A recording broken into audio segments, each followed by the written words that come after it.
Muy buenos días, chicos. El día de hoy trabajaremos nuestro cuarto tema del curso de historia. El cuarto tema es llamado Cristianismo y Evangelización. Antes de explicar nuestro tema correspondiente al día de hoy, vamos a recordar el tema anterior. El tema anterior habíamos hablado sobre la caída del Imperio Incaico. Vimos cómo ya España dominó por completo este gran imperio, desapareciendo así la cultura incaica e imponiéndose la cultura española. Con la llegada de los españoles van a haber muchos cambios dentro de este gran imperio, desde cambios políticos, cambios sociales, cambios culturales, cambios económicos, religiosos, van a haber muchos cambios. Vamos a hablar el día de hoy en el aspecto religioso, qué es lo que va a suceder. Por ello el tema de evangelización y cristianización. Empezamos. Vamos ahora a empezar explicando lo que es el regio patronato. ¿Qué es el regio patronato? O también llamado patronato regio, derecho de patronato o patronato real. El patronato regio va a consistir en el conjunto de privilegios y facultades especiales que los papas concedieron a los reyes de distintas monarquías europeas. Este privilegio les va a permitir a estos reyes al principio ser oídos antes de una decisión papal, al principio, o a elegir directamente al sustituto de esta autoridad papal. Asimismo, también le va a permitir nombrar a las próximas personas a ocupar cargos dentro de la iglesia. Estos son algunos privilegios que se le otorgaba a los monarcas europeos con este derecho de patronato.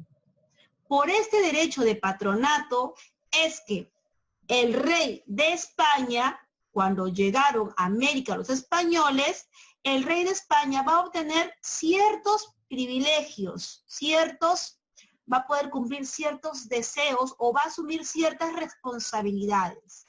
Por el patronato regio que se le había otorgado a los monarcas europeos, en este caso el monarca español, este va a tener la responsabilidad de organizar el proceso de evangelización. La responsabilidad va a recaer sobre la monarquía española.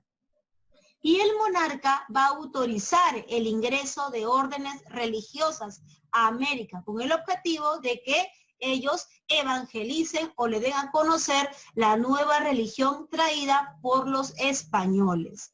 Por estos privilegios dados al rey de España, este rey va a obtener el derecho a cobrar el diezmo y los indígenas van a tener que pagar ese diezmo de manera obligatoria. Estos son las responsabilidades que la monarquía española va a hacer cumplir en América, y todo por el privilegio concedido tiempo atrás, el patronato regio.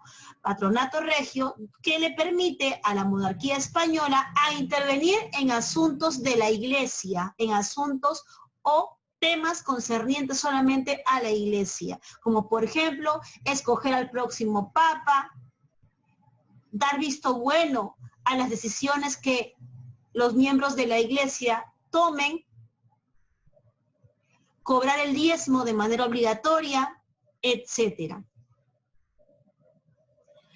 Los españoles tienen que justificar su llegada a América y una justificación va a ser el proyecto de evangelización. Ellos van a indicar que la llegada a América tiene una justificación y es justamente realizar un proyecto evangelizador. Esas son las bases de su justificación.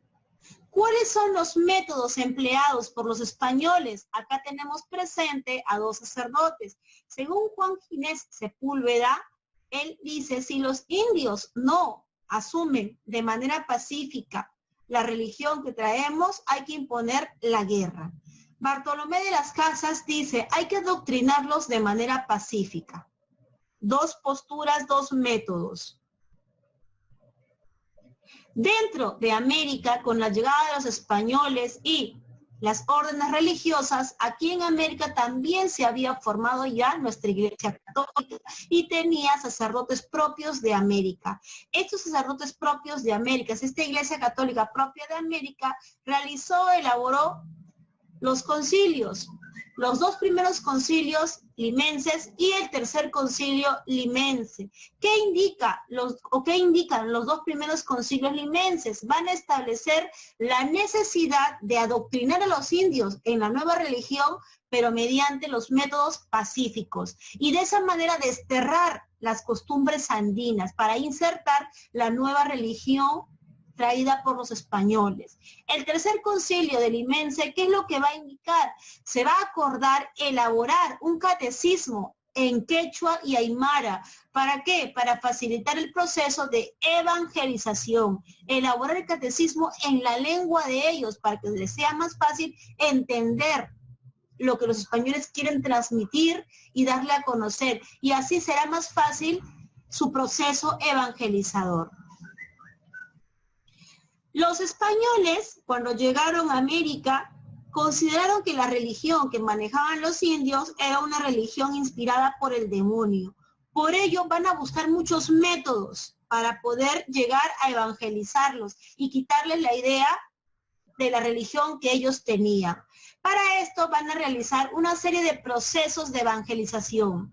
En sus inicios, al ver que los indios adoraban a otros dioses, sol, luna, tierra, huacas, etcétera, los españoles van a considerar eso idolatría, porque para ellos hay un solo Dios.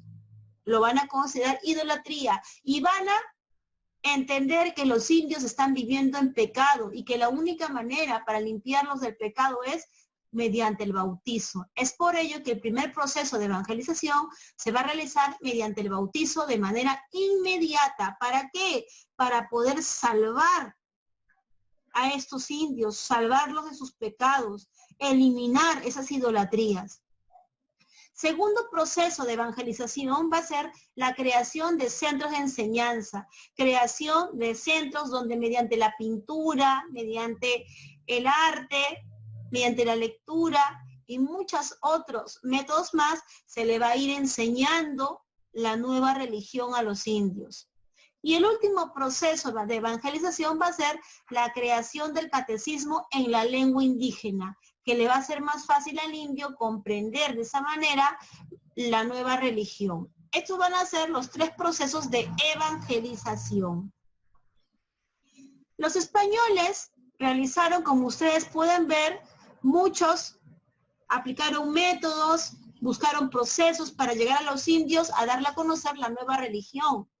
Pero es muy difícil cambiar de cultura de un momento a otro, que te quiten tus ideologías de un momento a otro. Es por ello que muchos indígenas a escondidas, ¿qué es lo que hacían? Practicaban su religión, practicaban sus creencias, adoraban a sus dioses a escondidas, cuando ya no los veían los españoles. Los españoles se enteran de esto y deciden realizar lo siguiente. Deciden aplicar un método de evangelización mucho más fuerte, que va a ser la extirpación de idolatrías. Van a querer arrancar de raíz, extirpar, sacar de raíz los pensamientos religiosos o creencias religiosas que los indígenas mantenían. ¿Para qué? Para insertar las nuevas creencias religiosas traídas por España. Pero ¿cómo van a hacer esa extirpación de idolatrías? Van a enviar visitadores eclesiásticos, sacerdotes, para conversar con los indios, con los indígenas, y les van a animar, a delatar, a decir de manera voluntaria quiénes aún continúan adorando a sus dioses andinos. A estas personas que reconozcan de manera voluntaria su idolatría, se les va a perdonar y van a recibir una penitencia. Pero aquellas personas que no, de manera voluntaria, no declaren su idolatría y sean acusados por terceros, se van a ver obligados a salir en procesión de castigo montado en una llama con el cabello rapado. Esta extirpación de idolatría tuvo estos inicios, pero tiempo después vamos a ver que los españoles instauraron en América un tribunal, la Santa Inquisición, una institución donde, aplicando castigos severos, querían extirpar las creencias religiosas de los indígenas. Entonces, de esta manera se realizó la cristianización y evangelización en América por parte de los españoles. Muy buenos días, gracias.